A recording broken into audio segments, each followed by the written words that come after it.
नक्सलियों के साथ एनकाउंटर में 8 नक्सलियों के मारे जाने की खबर है। बोकारो के लुगबुरु में सर्च ऑपरेशन जारी है। मौके से बड़ी मिकदार में हथियार भी बरामद किए गए हैं और 1 करोड़ का इनामी नक्सली प्रयाग माझी भी एनकाउंटर में हलाक कर दिया गया है। तो अहम खबर झारखंड से, जहां बोकारो में नक्सलियों के साथ एनकाउंटर देखने में आया। एनकाउंटर में 8 नक्सलियों के मारे जाने की खबर है। बोकारो के लुगबुरु में सर्च ऑपरेशन जारी है। मौके से बड़ी मिकदार में हथियार भी बरामद किए गए हैं और सबसे अहम कि प्रयाग माझी, जिस पर 1 करोड़ का इनाम था, वो नक्सली भी एनकाउंटर में मारा गया है।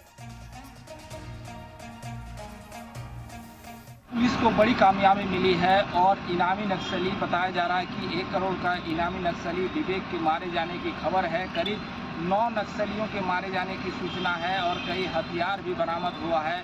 बोकारो के झुमरा के लुगबुरु पहाड़ के पास जो है ये मुठभेड़ हुई है। सुबह से करीब 3 घंटे का मुठभेड़ पुलिस और नक्सलियों के बीच हुआ है। पुलिस और सीआरपीएफ 26 बटालियन के साथ साथ जगवार का सर्च ऑपरेशन के दौरान जो है ये देखने को मिला है, जब पुलिस और सीआरपीएफ और नक्सलियों के बीच मुठभेड़ हुई है, जिसमें जो है कई इनामी नक्सली मारे जाने की सूचना है। जिसमें विवेक दस्ते का मुख्य जो है जो सरगना नक्सली है, वो विवेक के भी मारे जाने की सूचना है। हालांकि पुलिस अभी आधिकारिक पुष्टि नहीं की है, लेकिन बताया जा रहा है कि ये झारखंड के साथ साथ बोकारो के लिए एक बहुत बड़ी कामयाबी है। मृत्युंजय मिश्रा, जी मीडिया, बोकारो।